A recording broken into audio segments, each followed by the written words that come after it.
With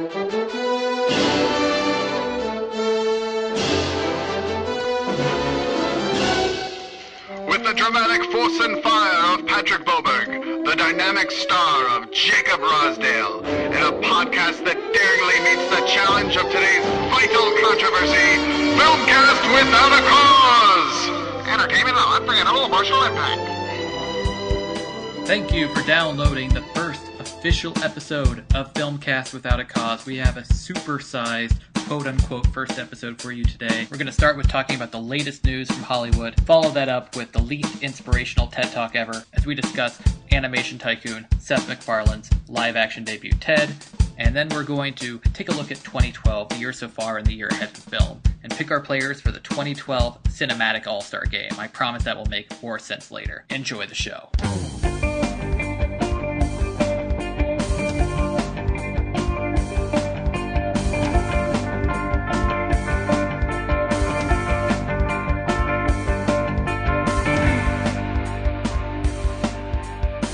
Welcome back to Filmcast Without a Cause. That means we survived. We made it through our pilot episode.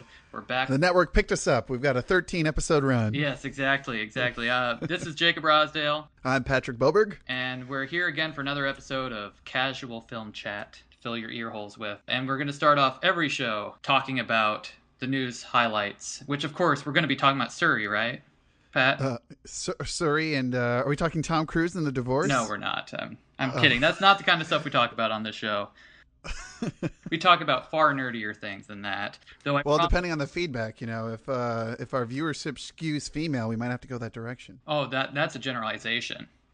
I'm sorry. I'm just going off of the Today Show and how they do things. And I promise, if you listen to our pilot episode, this one is going to be 90% superhero free. We're getting rid of some of the superhero chatter. And we're going to start talking about one of my favorite filmmakers of recent years, Rian Johnson. He's a filmmaker who brought us Brick and The Brothers Bloom, and one of my most anticipated films in 2012, Looper, the time travel movie starring Joseph Gordon-Levitt and Bruce Willis. And Rian Johnson went on Twitter this week to give his fans a fair warning. I have the tweet right here. He did this on June 27th. Rian Johnson, which is at RCJohnSo without the N. If you're a fan of his, I suggest following him on Twitter. He says, if you're already set on seeing Looper, I'd avoid any trailers from here on out. They don't ruin the movie, but they tip a few little things. And I'm planning on taking his advice. I'm already sold on the movie. We've been talking a little bit off show, Pat, about trailers.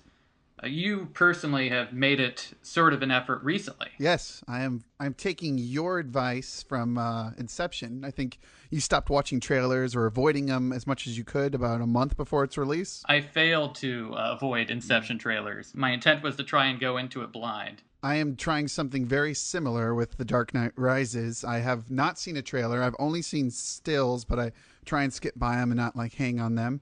I've seen a poster around town. There were T-shirts for The Dark Knight Rises at the theater when I went and saw Ted for our episode today. But the other day we were watching TV and I saw the first TV spot, but I wasn't paying any attention because I was Marita was watching some movie. Marita's my wife, for people who don't know. And I looked up and all of a sudden there was Bane staring me in the face. And I was like, oh no, back to Angry Birds. And I had to cover my ears. And I was just wasting time with my phone. But. And you tried a similar strategy, I remember, with Prometheus, which was near impossible, I imagine. I had to walk out of the Avengers during the trailers because I knew there was a trailer for both of those films. So other than that, I was fine. And we actually don't watch much TV unless it's on Hulu or Netflix. So we kind of avoid a lot of commercials unless our internet is down. So far, so good. Every time we go to a movie, I'm a little worried that one of the trailers is going to ruin something. But no issues with Ted, and I was able to go the distance with Prometheus. And I'm going to do the same for Looper, mostly because of Mr. Johnson's tweets. What I admire about the Prometheus effort is by the end of that film's promotional run, they were advertising it with beer. They were advertising it with Ice Road Truckers. It would be a promo for Ice Road Truckers, and it would be like, if you like these guys, wait till you see these far-out alien nuts. I wish I was exaggerating. It was something that bad. But I'm a trailer junkie. I'm one of those people who would go online every day. It was part of my routine and watch the latest movie trailers. I've been trying to wean myself off of it because I've realized it is detrimental to my enjoyment of these films. Prometheus, all the money shots were in the trailer, and that trailer was awesome. All the great, like the space jockey rising up, that's in the trailer. All this cool stuff. I would say the trailers, at this point in the game, for me personally, they're only really the best used as a gateway into the initial look, and then in a film that you're kind of, lukewarm to or thinking about going to see, or independent films that you've barely heard about or heard about on the, festival circuit. And you want to get a taste for what they're about. So at the Avengers, Pat, did you walk out of the theater physically? Yes, I did. I walked out as soon as the trailer started. First, I was like, I'm just going to plug my ears and close my eyes. But then I realized I'd be the biggest loser in the theater if I did that. So I just, used a last-second pit stop and then came back. But it was a little side story. When I left the theater, I did happen to see a gentleman and a cop get in a fight in the lobby. So almost better than the Avengers. It was worth my time. The better show. I might have to be that loser that you just hinted at, because I think I found my current solution, and I've tried this. I tried this at TED when they showed the Bourne Legacy trailer. I closed my eyes and just listened to, because I found out that with these blockbusters, mainly what the trailers show that are big spoilers are these set pieces. So I just closed my eyes and tried to listen to how the audio was mixed, like what channel it was going through, like trying to be a nerd, trying to give my attention to anything but what I was hearing. So that's going to be my current attempt. I'm only going to watch trailers in the theater, and hopefully that will bring back that childlike anticipation for each trailer, instead of getting frustrated that I've seen the Snow White and the Huntsman trailer 6 times in the theater. To be completely honest, when when you and I went and saw Catfish a year ago, or was it more than a year ago? A while ago. I had almost no idea what the movie was about. I knew it was a documentary, and I knew it had something to do with the internet, but nothing beyond that. And that made the movie, like, every second I was like, oh my gosh, can this get any crazier? Not like where you go see Iron Man 2 and you're like, well, I know there's still this scene where they're, on a mountaintop or something, so he can't die here, or something. He's going to get out of the situation. That type of terrible thing that trailers have done to us. I'm going to try and eliminate that as much as possible. And if our listeners have any suggestions of how they avoid spoilers, or what they feel about trailers, maybe they know some great trailers that actually improved their enjoyment of the movie, I don't know. They should email us, right, Pat? Well, what's our email address again? I'm blanking. It is filmcastwoac@gmail.com. That's all one word, filmcastwoac@gmail.com. Or, of course, you could tweet us. It's the same thing, just filmcastwoac. So that's at filmcastwoac on Twitter, and filmcastwoac@gmail.com for emails. Switching gears a bit, we have some bad news regarding one of my favorite filmmakers. There are very few celebrity auteur screenwriters, I would say, but Charlie Kaufman is definitely one of those. Every time he has a film in development, it's a reason to get excited. He's the guy who brought us Being John Malkovich, or at least the screenplays for Being John Malkovich adaptation, Eternal Sunshine of the Spotless Mind. He has a few clunkers as well, but for the most part, he does these mind-bending, awesome screenplays. Apparently, his directorial follow-up to Synecdoche, New York, was going to be a film called Frank or Francis, which was going to be, let's be optimistic and say, is going to be a film about a movie star's feud with a movie blogger, not unlike ourselves, Pat. And it was going to be a musical. But according to recent reports from star Elizabeth Banks, the film has kind of fallen on financial, I would say, difficulties, and really depressing. I don't know if you feel the same way, Pat. I do. Another movie that you gave me the DVD for, Schenectady, New York. I was really excited to see it. I think it's 2.5, maybe 3 hours long, and talk about a mind bender. It just keeps changing lead characters and where the story's going and who is the main engine behind it, and I absolutely loved it. I can't really think of many films of his that I haven't been like, I got to see this movie. And for that being his directorial debut with Schenectady, New York in 2008, that's a pretty long run to go from 1999 with Being John Malkovich to 2008, not being a director and hitting it out of the park like that. So yeah, exactly. It'll happen. It'll happen. I'm hoping it'll happen. What's frustrating, these projects we hear about fall apart all the time, but what's sad about this one, it seems to have fallen apart just because it's so different. But the money will come through, especially I think now that it's gotten some press. Maybe then a backer or something will hear about this and be like, well, these people just don't like to make money. And so they'll throw some money about it. But Charlie Kaufman's not hurting for work.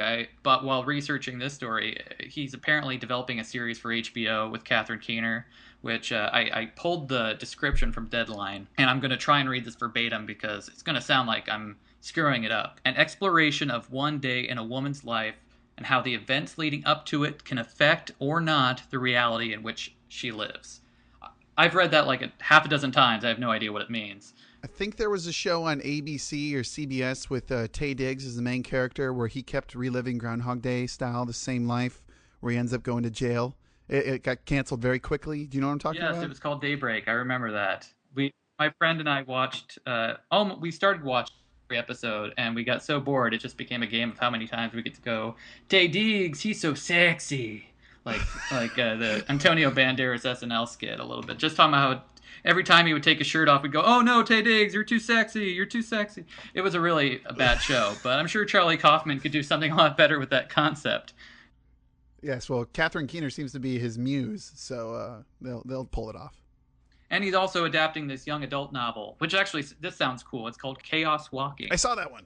And it's about an Earth-like planet on which an infection called the Noise suddenly makes all thoughts audible. That's a cool concept. I would watch that young adult movie. Interesting. So it would make lying impossible. Yeah, it'd be like Liar Liar if everyone was Jim Carrey. Maybe. I don't know. So now we get to the superhero business. Edgar Wright. Edgar Wright announced last week, or news broke, I don't think he announced it, that he had done a screen test for Marvel's Ant-Man movie, which they've been talking about for years, it seems like. At least 5. And just a month ago or so, it was finally announced that Edgar Wright, who's this great director, he's done Hot Fuzz, Shaun of the Dead, Got Pilgrim. I think those were the only 3 movies he's made. Did Space, the TV show, but not a movie, right? I haven't seen it. Yeah, no, I've seen a few episodes of Space. It's one of those blind spots that kind of hits me in the heart. Like, I really need to go back. It's on Netflix. If my Netflix was working, I would swear to finish it. His best is absolutely Don't, the fake trailer for Grindhouse. If you're thinking of seeing this movie, don't. Well, he's finally announced, long anticipated news, that he was going to reunite with Nick Frost. Simon Pegg and Nick Frost, yes. For a film called World's End, which I believe it's a disaster film. Their take on disaster films or apocalypse films. Yeah, it's kind of like, from what I've read, a mix of Shaun of the Dead and a disaster film because it's a bunch of guys in their town on a bar crawl and the apocalypse hits as they're trying to make it to a bar called The World's End. Sounds a little bit like Shaun of the Dead. Well, just in the everyman type situation where something crazy, earth-shattering happens. So there's another thing. There's a whole other plate that he's spinning too. Apparently, that in February it was announced that he was going to adapt The Night Stalker, which is from the 1970s Kolchak, The Night Stalker. And the thing that I think might make that very viable is that Johnny Depp wants to make it. And Johnny Depp has a way of getting things made. If Dark Shadows is any indication, he can get anything made. Well, it also helps that him and Tim Burton had just made $1 billion. But I think people are willing to throw money at Johnny Depp, make something. But Pat, I know you're a big Edgar Wright fan, so I was going to ask you, which of these plates would you like to see get picked up first and have a slab of food put on it? That's a mixed metaphor, but you know where I'm going with it. I will, at the very start, put the Night Stalker to the side, or Night Stalker. Of course, yeah. I had to mention that was out there, but... Sure, it's not so much Edgar Wright as it is. I'm not the world's biggest Johnny Depp fan, so that would be number 3. I want to see it. It's my third choice. And then it's a battle between Ant-Man and The World's End. Obviously, I'm a comic book fan. I'm not the world's biggest Hank Pym, Ant-Man lover. For people who don't know, Hank Pym or Pym, whatever. His superpower is he can shrink to the size of an ant, and he can also talk to ants. Now, I was always, I never understood, was it his superpower or was it his suit that he built that could do that? Oh my gosh, I'm going to get nerdy here. He invented something called a Pym particle, which allows a individual to control their size. And he decided to shrink, and then later on he could grow. That's probably a spoiler for the movie. I imagine the climax will involve him growing to be a giant man. Then crushing a bunch of ants? Anticlimactically. But I would definitely choose, my choice out of the 3 would be The World's End, just because Hot Fuzz is one of my top 5 favorite movies of the 2000s. I love Simon Pegg and Nick Frost and Edgar Wright in that movie. It is just the perfect send-up of those buddy cop action movies without, being a zany parody. Just adding to it while making fun of it at the same time. And very often, Marita and I will quote lines from that movies, especially whenever we're at like a farmer's market and there's a bunch of people with strollers, and I'm like, mothers. To get that, you'll have to see Hot Fuzz. But either way, out of those three, I'd say The World's End. Jacob, which is your pick? I'm actually going to go, I'm glad you picked World's End because I'm going to pick Ant-Man. They are neck to neck pretty much with me. But I feel part of it's because I'm a superhero fan. I feel that Edgar Wright directing this Ant-Man movie might be the last chance we get to see an auteur-driven Marvel movie. If you think about it, they started off hiring directors like who were known for being directors, like Ang Lee did that Hulk movie, which is very divisive, but has had something going for it. And Sam Raimi's Spider-Man movies are distinctively Sam Raimi movies, and those are made by different studios than Marvel. But Marvel, as a studio, had their fingers in the pie. But ever since Iron Man, when they went with an unknown director, Jon Favreau, they've been going with these vanilla directors. No offense to Joss Whedon, who I'm a big fan of as a writer and as a TV showrunner. But none of their directors are known for being directors. It's like Kenneth Branagh, Jon Favreau, Joe Johnston, very vanilla directors. So I think Ant-Man could be our last chance. Also, I know Seth Rogen and Evan Goldberg, his writing partner, have a end-of-the-world comedy that's actually, I think, stopped filming at this point. Oh, no. And I would like to see some distance between those two. The Seth Rogen one actually sounds kind of interesting. It has a lot of celebrities. You know, they have like a bunch of celebrity friends, Jonah Hill, Jay Baruchel, and James Franco. Yeah. They all play themselves in the movie and how these celebrities would react at the apocalypse. It's a good concept. I want to see both movies, but I'd like to see a little bit of distance between the two. I want to see both Ant-Man and The World's End, of course, but that's just one reason I put Ant-Man just slightly ahead. The interesting thing that kind of pushed World's End in front of Ant-Man for me is Nathan Fillion after the Avengers. There was some interview he did where I saw it on YouTube, and he said nobody, who wants to be a superhero wants to be Ant-Man, the man who can shrink to the size of an ant. And I was like, I never thought of it that way. Obviously he's not the coolest, most well-known. If anyone's going to do anything with that concept, I would say it would be Edgar Wright. He's going to find some cool way to tell that story. Very true, very true. Well, I guess that wraps up the news for us, and it's time to move on to our feature review, Seth MacFarlane's Ted. It has been said that magic vanished from our world a long time ago. But if there's one thing you can be sure of, I wish you could really talk to me. it's that nothing is more powerful than a young boy's wish. You're my best friend, John. I love you. But eventually, everyone grows up. An 8-year-old kid with no friends makes a wish for his teddy bear to come to life and be his best friend forever. Magically, the wish comes true, and the repercussions reach deep into his 30s. Ted, you gotta move out. I'll help you get on your feet out there, I promise. Bring it in, you bastard. Come on. I love you. Sorry, that's the thing. The from- old... Yeah. Yeah, no, I know. Animation domination superstar Seth MacFarlane makes his silver screen debut with Ted, a man-child romp through Boston with, get this, a talking teddy bear. MacFarlane's animated works, Family Guy, American Dad, The Cleveland Show, are well known for completely random pop culture references and blue as can be one-liners. Personally, I'm one of the few who doesn't care for MacFarlane's TV shows, but I must admit Ted provided me with a good amount of belly laughs. So Jacob, as a male in his late 20s, I'm certain you have seen your share of MacFarlane's work. Would you throw Ted in with the animation domination lot of random mentions to 80s sitcoms and bodily functions, or does something deeper lie beneath the crudeness?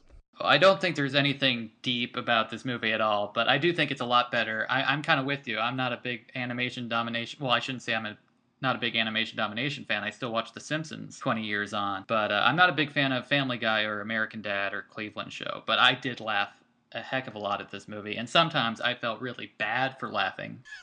I know what you're talking about. There are parts in it that are crude and funny and completely racist or homophobic.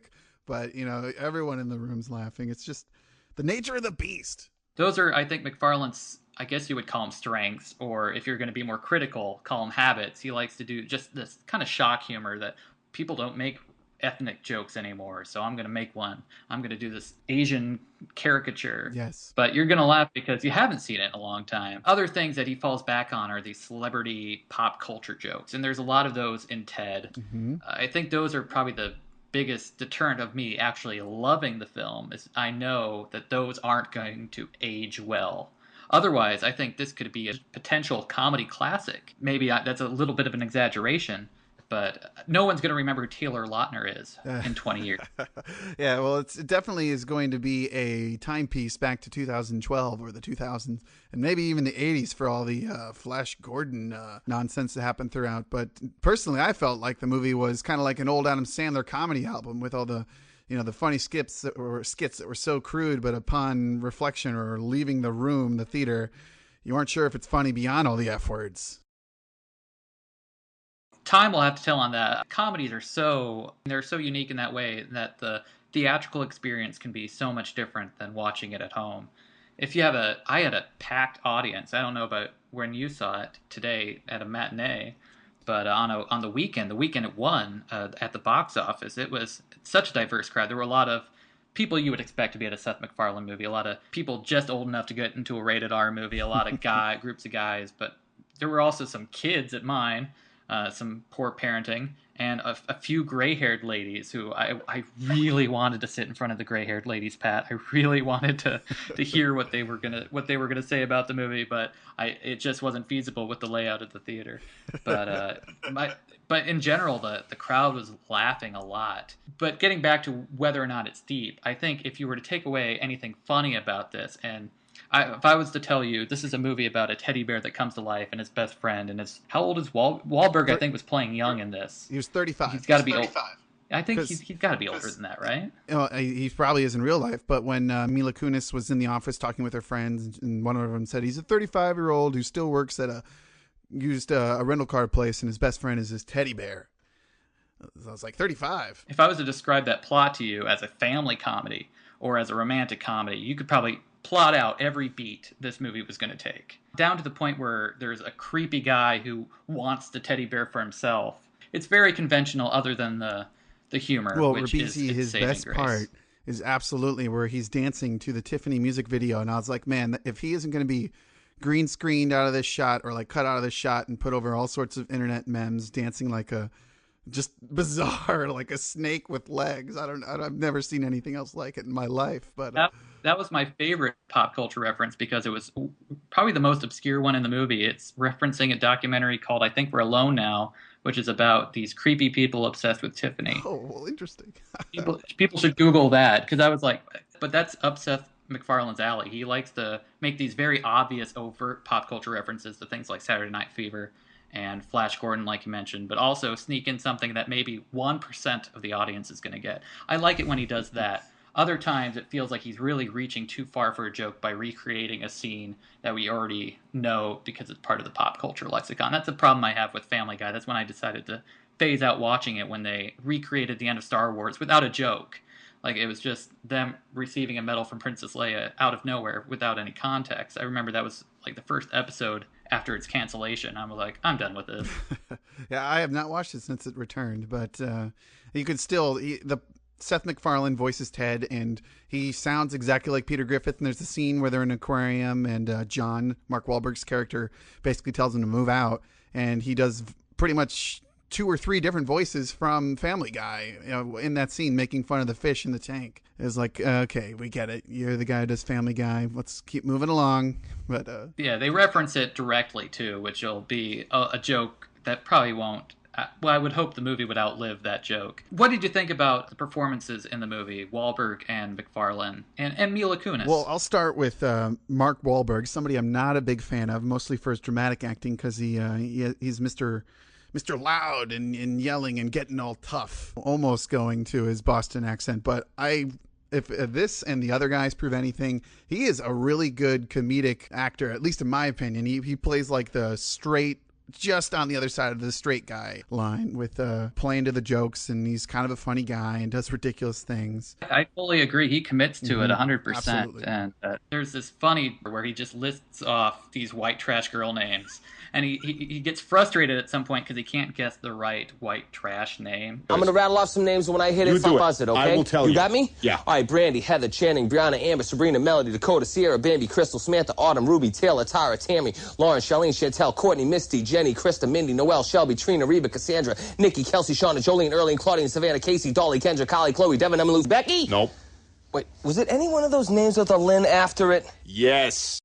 And I'm like, that's such a performance that you would not expect from Mark Wahlberg 10 years ago when he was playing like the tough guy in Four Brothers or whatever. I really liked Wahlberg in this. Yeah, I agree. I did not like pretty much anybody else in the film. I feel Mila Kunis was everybody's favorite when Forgetting Sarah Marshall came out. They're like, oh, she's so good. She's going to have all these great things coming her way. But I kind of feel like she's reliving that character mixed with her 70s show character in this film, just a little more grown up. And I don't know how much to blame her or the script by MacFarlane. Not any opportunities to really be funny. Yeah, I would push it more towards the script's fault because I had the same issue with Joel McHale in the film. He's just pointless and bad, and he's misplaced and off tone and almost like arch, but not in the way that 30 Rock or Arrested Development, where they've got arch characters like that. He kind of felt like he was in a different movie that was winking to the audience a lot more. That was what bothered me about the Joel McHale character.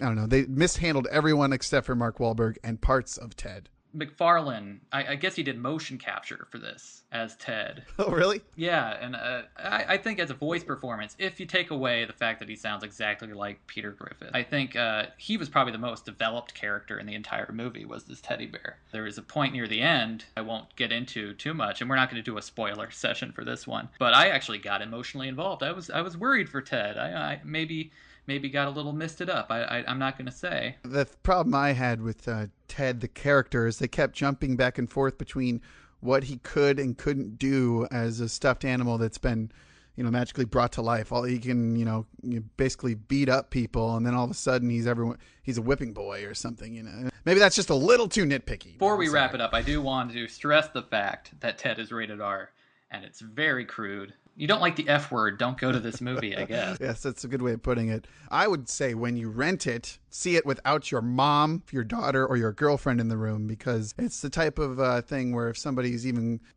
a mild-mannered person but doesn't want to take that crudeness in, they will probably make you shut it off. I agree. But I do say it's a good movie. I recommend it. Sure. I would say it's a good party movie, or if you're hanging out with about 8 buds in the basement. Friends you know well. Ted is in theaters now and is rated R for crude and sexual content, pervasive language, and some drug use. That's the MPAA rating. I would just say, and drug use. But when we come back, we're going to be talking about what's new to DVD, and we have a couple fun games we're going to play, so stick around. Welcome back. This is the part of our show where we talk about what is new to DVD, because if you're like Pat or I, we don't get to the theater every day. We have day jobs. Well, I have a day job. You're hardcore in film school. If you wanted to rent a brand new movie on July 3rd, it's kind of slim pickings, actually. I only found 2 actual new releases coming out July 3rd. Probably not too many people renting movies. One of them is God Bless America, the newest film by Bobcat Goldthwait, which I'm pretty sure is just his rant against people he doesn't like. There was, about a month ago, a lot of talk about this movie, but they were talking about how it's like a send-up of reality culture. And I believe a man goes crazy and decides to go on a shooting spree and kills reality stars and generally rude people. Anyway, that sounds pretty fun. The other film that's coming out is called The Hunter, which is one of these low-key thrillers starring Willem Dafoe as a mercenary assigned to catch a Tasmanian tiger, which can be used for pharmaceuticals or something. The plot didn't make a lot of sense, but I've heard good things about the movie. Supposedly, it looks really good. Of those 2, Pat, which one would you check out? I would say I'd go with The Hunter just because just after seeing the trailer and knowing the subject matter of God Bless America, I don't really know if I could sit through that for 90 minutes or 2 hours. If I had to pick one of these, I would probably go with The Hunter as well. I like Willem Dafoe, so I'm going to go with that. I don't know anyone in God Bless America. Other films that are new to Blu-ray: Born on the 4th of July, the Oliver Stone film. Either they're putting that out to cash in on the 4th of July, or Oliver Stone's upcoming Savages. It's a twofer. They're doing it for both. Barbarella's coming out for the first time on Blu-ray, and a double feature of traditionally animated Disney films. Home on the Range, which I believe was the last, before Princess and the Frog, the last traditionally animated Disney film. Roseanne Barr voices a cow, I believe. I never saw it. Treasure Planet, I think I saw half of. It didn't leave that much of an impression on me. But if you're a fan of those 2 movies, now you can watch them on Blu-ray. I'm sure they look great. This list here and our next segment make me feel like I have no credibility to be on a film podcast, because I have seen none of these films on Blu-ray or the ones that are coming out on DVD. And as we are about to start talking about, we're halfway through the film season for 2012, or the calendar year, and Well, we're going to forecast what we see as the things to look forward to in the second half. But first, Jacob, how do you feel so far about the first 6 months of the year? I've been actually, Pat, I'm going to be honest. I'm a little bit disappointed with 2012 as a film year. Last year, I felt like at this point, I could have made a top 10 list of films that I felt really excited about. I think Tree of Life was out by now, I think. Maybe not, but... Yes, it was. I remember Hannah really liking, and Paul I really liked, Source Code, and Super 8 maybe even. There were a lot of genre films that I was really excited about. This year there have been some films I've liked. The Avengers, obviously. Cabin in the Woods, I don't know if you saw that. You should check it out when it comes out on Blu-ray, Pat. I'd include Brave and Moonrise Kingdom, which I just saw in the theater this weekend. But other than that, there's been very few films I've loved, save for Prometheus, which you also liked, right, Pat? Yes. If we were to discuss the movies that we like so far the best, my list, like I said, would be sad because I've been trying to save money and not go to movies as much. But now that I've got this podcast rolling, I'll be back in the theater as much as possible, at least once a week. But Prometheus I put as on my list of movies that I really enjoyed from the first 6 months. More because of the discussion it provoked between you and me via text message immediately following my screening, and just the ambition of the film. The first hour is grand spectacle and very well thought out, and I'd say the next 40 minutes is action plot ridiculousness. But there's some good stuff in the second half. Just the dots don't connect very well. I'm with you all the way. It's a film I kind of love just because of how ambitious it is. But yeah, it has its flaws. I think every ambitious film, very rarely does a film that overreaches like that actually stick the landing. Other films I've really liked. Sound of My Voice, I talked about a little bit on last week's podcast. And I just mentioned I saw Moonrise Kingdom. I might write something up on our website about that movie. As soon as I come up with something that's not just a standard review. I'm afraid if I write something now, it'll just be a love fest. I really enjoyed the film. I don't have anything new to say about it other than I'm a big Wes Anderson fan. I think it's probably his best since Royal Tenenbaums, at least. Are you a Wes fan? Oh, I was about to say absolutely, but then I can't do it with not the Hotel Chevier, but the one that's connected to Darjeeling Limited. I almost shut that movie off, which is really hard, really weird to say, but it's not good. His films, I feel, always play better on the rewatch. I haven't revisited Darjeeling, but I really want to. This is the half point of the year. You have to look at the glass half empty or half full. I think the second half of the year is going to be half full. It's going to be all the way full. It's going to be overflowing. I have a long list of films I'm looking forward to. I don't know about you. Yeah, I do have a long list. I limited what I actually wanted to talk about to like 2 or 3. I'll let you go first, and then I'll chime in with what I agree with. I'll be quick to the point, and that you get rhapsodize your selections. I left some off knowing that they probably would be obviously on yours, so we'll see if I'm right. Go ahead. Okay, well, first, I'm sure you'll talk a little longer about, we already mentioned Looper and The Master. I'm not going to talk about those. Those are just both films that I'm sure everyone's got with a bullet at the top of their list. The Bourne Legacy, I thought that The Bourne Ultimatum was the best movie of 2007, and every time I still watch it and get goosebumps at it. It's just so good. It's the best shaky cam film ever made, probably that ever will be made, in my opinion. I was going to add one addendum to that. I'm not a big fan of The Bourne Identity. Oh, really? So it's interesting. It's probably the only trilogy I can think of where it gets better with each new release. So moving on, Gangster Squad, I'm kind of interested in more for Gosling than Ribisi's in it, as we mentioned earlier. Sean Penn. So just a bunch of people I don't really care about except for Gosling. I'll see him for him. Killing Them Softly. I just watched The Assassination of Jesse James by the coward Robert Ford for the second time. I bought it on blind faith, and I was not a fan of it at first, but that is an astonishingly beautiful movie, and I just can't wait to see Killing Them Softly. Andrew Dominik directed both films. Yeah, and you didn't mention Django Unchained. Oh, that's on my list, but I figured, it goes unsaid. Yes, and then just to close it out real quick, I said Hyde Park on the Hudson, which comes out in December, 7 Psychopaths, and Cloud Atlas, mostly because Hugh Grant plays like a sexually sadistic serial killer, I think, which is completely off type. I had forgotten about 7 Psychopaths. Oh my gosh, I would if my list was numbered at all, that would go up like to number 1 or 2 with a bullet. That's the new Michael McDonald film who did In Bruges. A great film. I kind of figured those would be your picks. So I went with films I'm pretty sure you weren't going to pick that I'm actually surprised to be excited about. I'm really looking forward to Tom Hooper's adaptation of Les Miserables. Speaking of trailers again, it was the trailer for this that won me over. It looked great. Like, the footage just looked really good. It had Anne Hathaway singing, and I'm not a Broadway snob, so I'm fine with that. I saw Les Mis in high school, but I don't remember most of it. I remember it being 4 hours. But after seeing... I hope the movie isn't 4 hours, unless it has an intermission. I wish that would come back. Movies with intermissions. For some reason, I'm really looking forward to that. I remember seeing it and texting people and being like, this looks like the real deal. We'll see if I'm right. I'm a sucker for a movie musical, and my next pick is by a guy who has some experience making movie musicals. I'm actually looking forward to Baz Luhrmann's 3D adaptation of The Great Gatsby. You don't say. I saw the trailer for that, and I was not excited. I thought it looked too glossed over. I kind of think that's Baz Luhrmann's point, to be spectacle over everything. It's kind of his shtick. I remember reading the book in high school and really liking it, writing a paper about it or whatnot. I don't know if it's excitement as much as curiosity, because this film could be a bellwether for the future of 3D, because it's the first 3D film that I can think of that, well, Hugo kind of has genre qualities to it. Once you see the trailer, you realize why it's in 3D and why that could be cool, but it could be a showcase of what an auteur, even if you don't like Baz Luhrmann, he definitely has a point of view, what an auteur can do with 3D, much like what Scorsese did with Hugo or Ridley Scott did with Prometheus.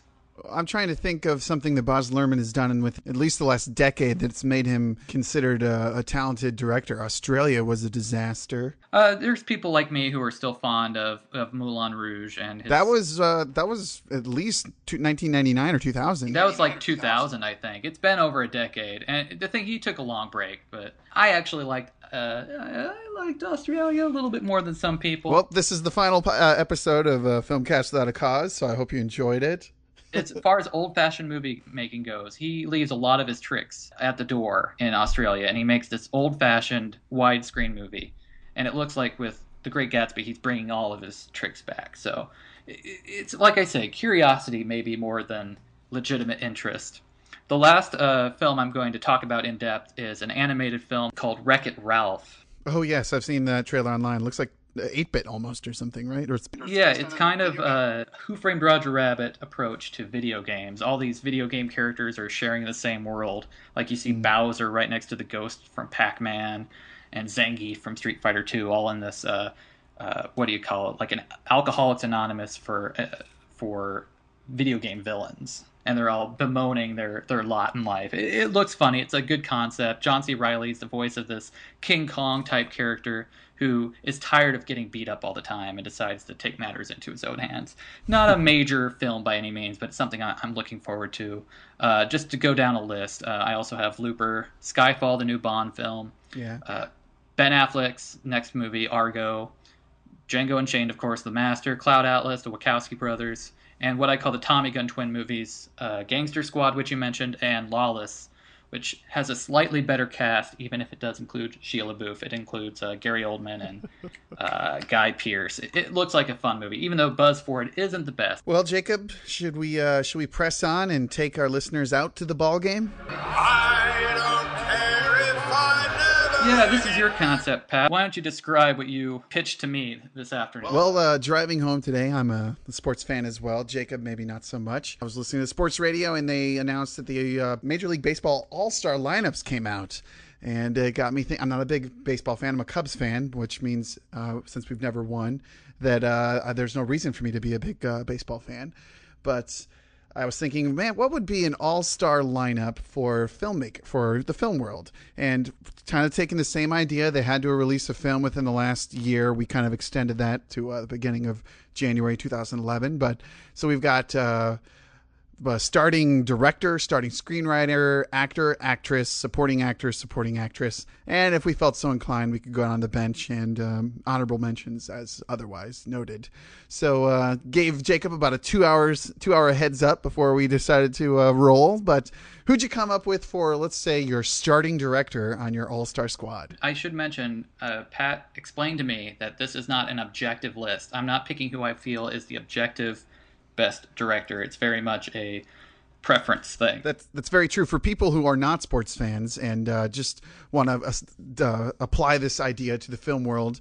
When you go to put on the ballot, like vote who you want to be in this Major League Baseball All-Star game, you're just picking your favorite player. You don't care if they had a good year or a bad year. So a lot of the times people end up in the All-Star game who have very little business being there. So I've definitely made some subjective picks. I'm assuming you have as well, Jacob. Would you rather start with the actresses and actors and make our way to the auteurs and the? No, we can. I'm actually I'm much more of a director, screenwriter guy anyway. And looking at my list as a whole, I don't know what kind of movie these people would make. Wait, are we supposed to say they're all? Yeah, I guess if they're going to play a game of baseball, these people will be making a movie together. I hadn't thought of it like that. I have no idea what kind of movie. I'll be dreaming about it tonight, I'm sure, because we decided on they had to have worked since last January. It limited me in my choices of directors. I couldn't have Paul Thomas Anderson or Tarantino or Christopher Nolan or Spike Jonze. Those are kind of my favorite directors. So I went with my next favorite director, who is David Fincher, visual stylist who brought us The Social Network, Fight Club, Seven, Panic Room, The Game, Alien 3, missing one.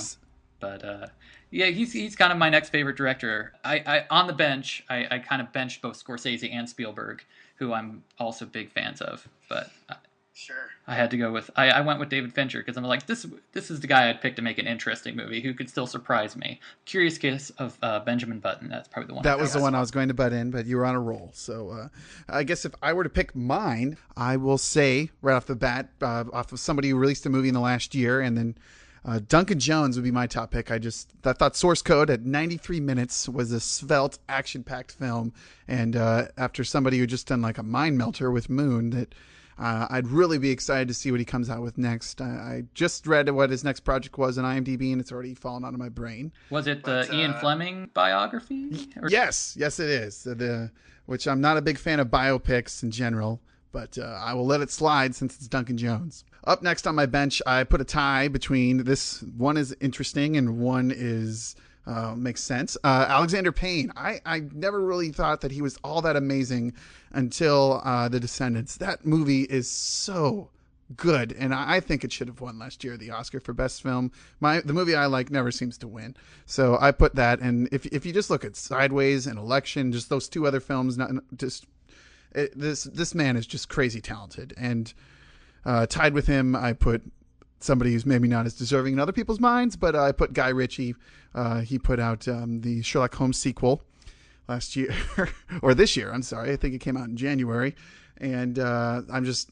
Snatch and Rock and Rolla, I love those films. And I still haven't seen Rock and Rolla. No. It's like a poor man's Snatch, which some people would say is a poor man's Smoking Barrels. I can't remember the title off the top of my tongue. But... yeah, after recently watching Revolver, there is some definite garbage in his film catalog. But people that I just wanted to toss in names real quick, not to break them down, but Joe Wright, Steven Soderbergh, and Jason Reitman. And there's a giant list of other people that I left off, but whatever. I fully endorse your picks. Election, one of my favorite movies of all time. Oh, well, there we go. I did not know that. Since you went first, the director, I'll go with a screenwriter. He had a co-worker on this movie, but Aaron Sorkin and Steve Zalian for Moneyball. I mean...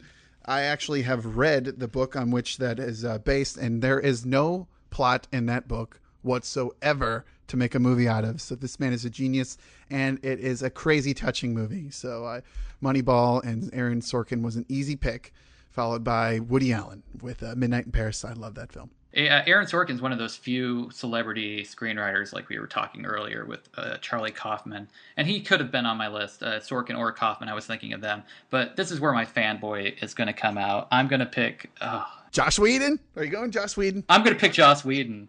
Okay.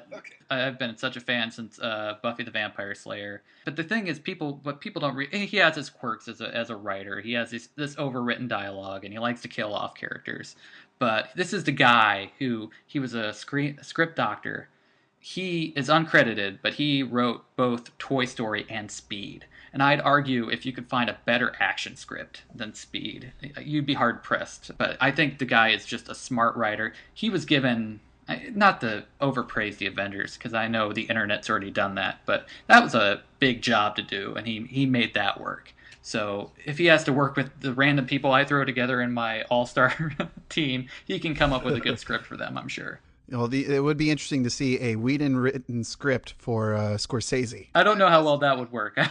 Whedon wrote the script for Alien Resurrection, which is botched, and Fincher directed Alien 3, which he lost control of. So maybe I'm writing an Alien sequel. A Prometheus sequel, maybe. Do you want to go into the supporting categories? Why not? We'll just, I guess we should have gone the other way, just because directors are way more fun than actors. But supporting actress, I'll be quick. Jessica Chastain, she was the supporting actress of the year last year, in my opinion. She was in everything. Not so much winning the Oscar, but she was amazing in everything she was in. I picked Emily Blunt, which was in the Adjustment Bureau. She's not in the best movies of all time, but she's in Looper, which is coming up. And in the trailer, she's holding a shotgun, which she looks pretty awesome. And I really want Emily Blunt to have a breakout movie. Oh, I mean, she's broken out in, say, Devil Wears Prada, but I want her to be in a good movie again. Oh my gosh, she's a good actress. And with supporting actors, if I would have thought of Jessica Chastain, I mean, she was the all-star for last year, really. But I went with character actors with the supporting. Otherwise, I found supporting and lead actor to be too interchangeable. So I wanted to go with my favorite supporting actress. And I went with Amy Ryan, who was last seen in Win-Win.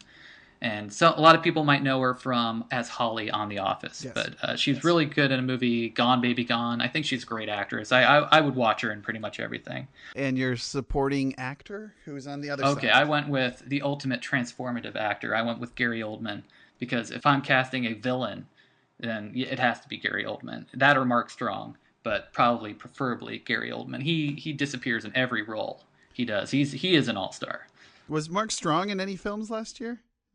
He was in John Carter and Green Lantern. Oh, but you're probably right. didn't. And The Guard. He was in a lot of movies. Yeah. As villains in all of them. Yeah, let's not talk about the Green Lantern. For supporting actor, I went with a tie for they can do rock, paper, scissors to see who actually starts. But Tommy Lee Jones and Chris Cooper for Company Men, a movie I believe we saw together. Well, I just thought they were both equally amazing in that movie. And as seemed, Tommy Lee Jones always plays second fiddle, and Chris Cooper always plays somebody who's just got a sour look on his face. So that's always a supporting actor, never the lead. Let's go with our leads. Who's going to star in your all-star movie, Pat? I'm going to let you go. All right, if we're going men, this is my most fanish pick. My personal pick, I went with Simon Pegg. He's not amazing in everything he does, but he was really good in Paul. And as we said, he's been, picture perfect in anything that has to do with Edgar Wright. And I'm surprised he actually didn't have a cameo in Scott Pilgrim, but he is my number one, followed by a man that I actually used to hate before Oh Brother Where Art Thou, George Clooney. He was really good in The Descendants, and he is never playing second fiddle to anyone. So he might actually, if he ever listens to this podcast, call me up and tell me that that's just not going to work with him. He cannot play second fiddle to Simon Pegg, of all people. I wouldn't call Simon Pegg your man crush. I wouldn't be so presumptive. But I would definitely consider this actor who I picked my man crush, my longtime man crush at this point, Joseph Gordon-Levitt. Every time I play Dream Casting, save for last week, for when I somehow forgot about him, I always pick Joseph Gordon-Levitt. Ever since Brick, he was great in Lookout. He was great in 50-50. He was great in Rise of Cobra. He just seems like a nice guy. He picks interesting projects. He's going to be in Looper. I'm a big fan of Joseph Gordon-Levitt. Not so much Third Rock from the Sun. I never followed that show. Did you see Hesher? I haven't seen Hesher yet. I'm one of those people who will rarely see a movie just because a star is in it. And the only reason Hesher is on my radar is because I know Joseph Gordon-Levitt's in it. Well, did your fandom arise from him, or did it arise from Brick?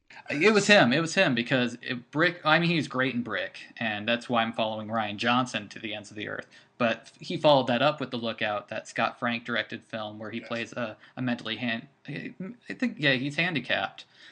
Because he has no short-term memory or long-term memory. It's like the opposite of Memento. I can't remember which one it is.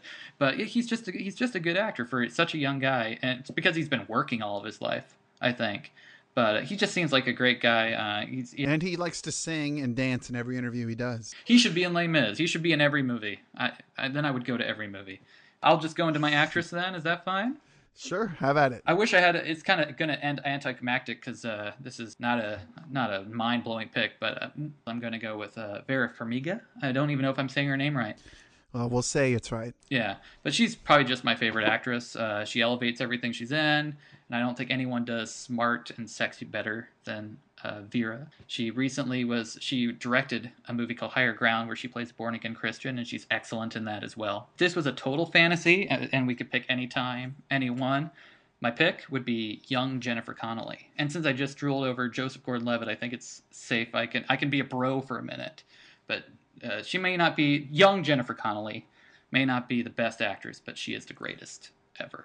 Are we talking young as in Requiem for a Dream or as in Labyrinth? No, not that young either. Oh, whoa. I'm talking Rocketeer, Dark City era Jennifer Connelly. Okay. Oh, so split the difference. Nice. I guess for my choices, I don't have anybody who's, going back in time. In fact, they're both extremely young. I'm going to butcher her name, but Suarez Ronan, I was a major fan of Hannah. I could not stop talking about it.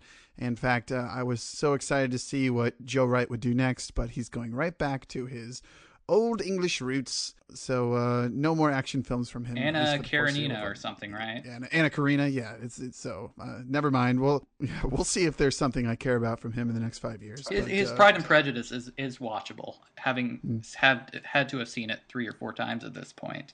I'd say the second hour of Atonement is extremely good. The first hour was really hard. It was a slog for me to get through. And my bench warmer is Carey Mulligan. I don't think anybody can say anything more about how awesome she is. So I'll just say Carey Mulligan. Well, we're going to take a quick break now. That's our all-star team. Actually, we should ask our listeners to let us know which movie they would rather see, mine or yours. Would you rather see Duncan Jones's movie written by Aaron Sorkin, starring Simon Pegg and Saoirse Ronan, and Tommy Lee Jones and Chris Cooper as supporting actors, and Jessica Stain as the supporting actress, or would you rather see Jacob's film, who is... Just because I have Fincher and Joss Whedon, I think people will make their choice based on that, if I should be so bold. We are talking about the internet here. That's right. For the record, I also have, it's Vera Farmiga and Joseph Gordon-Levitt. Maybe they're love interests. Maybe they're just scientists on a remote planet. I don't know. And Gary Oldman and Amy Ryan are conspiring against them. Oh, that actually makes sense. I want to see that film. Damn you! Okay.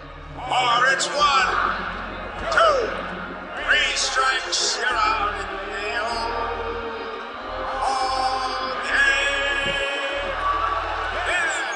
Well, all good things must come to an end, and so we have to wrap up episode 1 of Filmcast Without a Cause. Before we go, we invite you to go to our website and give us all kinds of crazy feedback. We are now on iTunes. You can find us there by searching the podcast for Filmcast Without a Cause. Download the first episode. Well, I guess this is episode number 1, but we have a pilot up there as well where we reviewed Abraham Lincoln Vampire Hunter. We interviewed each other. Yes, well, if that's how you feel, you can do anything you want on our website. You can tweet at us, which is filmcastwoac, or filmcastwoac@gmail.com. That's how you get a hold of us. Those 2 ways, and those 2 ways only. And there's always, of course, you can comment on the website. We've got plenty of fun stuff there. What can people find on the website, Jacob? Well, by the time this drops, I will have written a sort of essay rant about Brave and Pixar. And there's also some fun videos, some fun pictures. You wrote something, Pat? Yes, I wrote something about my long-standing relationship with Conan O'Brien. Outside of my parents, I don't think I have a relationship that's lasted longer or been more intimate. But I saw the documentary Conan O'Brien Can't Stop, and it was an interesting experience. But yes, so check out the website. There's all sorts of good stuff to see there. What's coming in theaters, Jacob? By the time this drops, July 3rd, Amazing Spider-Man will be out. I think we're both... I don't know if you're looking forward to it. I'm trying to... I am, sure. I'm trying to curb my enthusiasm, but I'm a big Spider-Man fan. So I think that will be our next review on our next episode. But if it's not, it could be one of these movies. Dropping July 5th is Katy Perry, Part of Me, the 3D musical extravaganza concert film. Followed by July 6th, there are 2 films. The Magic of Belle Isle, which is the new Rob Reiner movie. I've kind of written off Rob Reiner. Part of me wants to still believe he can make another good movie. This is the guy who brought us Princess Bride, after all, and A Few Good Men, and Stand By Me. He's made good... Spinal Tap, for Pete's sakes. And he directed When Harry Met Sally. Yeah. Right. Speaking of the poor departed Nora Ephron. Yeah, part of me wants to believe he can make a good movie, but this looks like more bucket list sentimentality. I don't know. I've only seen the poster, which is Morgan Freeman's head in front of a bunch of clouds. That's all I know about The Magic of Belle Isle, and that it's called The Magic of Belle Isle, which sounds pretty sentimental to me. And Savages, Oliver Stone. I'm actually quite excited for this film. Maybe we should review that. Really? Kind of interesting subject matter, but I don't know what Oliver Stone has left in it. Maybe it's a return to form. I don't know. It looks bright and glossy like a weird 90s. Like, it almost looks like it's been transported in time from the 90s and starring contemporary stars. I part of me wants it to succeed just so Taylor Kitsch doesn't completely strike out this year. Poor guy had John Carter and Battleship kind of sink on him. So I'm hoping maybe it'll be a sleeper hit. Maybe the guy has a future. I don't know. I like him for Friday Night Lights, but maybe Savages will be in an upcoming episode. We'll talk about that in the future, Pat. But that's it for the show. No spoilers after. We don't have a lot to spoil about Ted. The spoiler alert, that's narrated by Patrick Stewart at the beginning. Best voiceover I have ever heard in my life. Anyway, again, go to our website and subscribe on iTunes. Use that new podcast app that they have for iOS that has no reason for existing at all.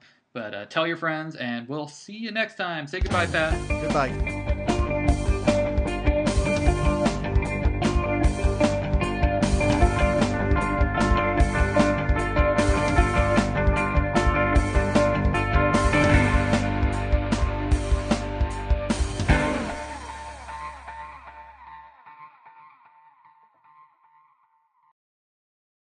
You know, I don't think anyone's gonna tell us when to leave. Yeah, good call, Garth. I'll bet we're just gonna sit here, and when they're finished, they'll fade to black. I can't believe they did that. I told ya.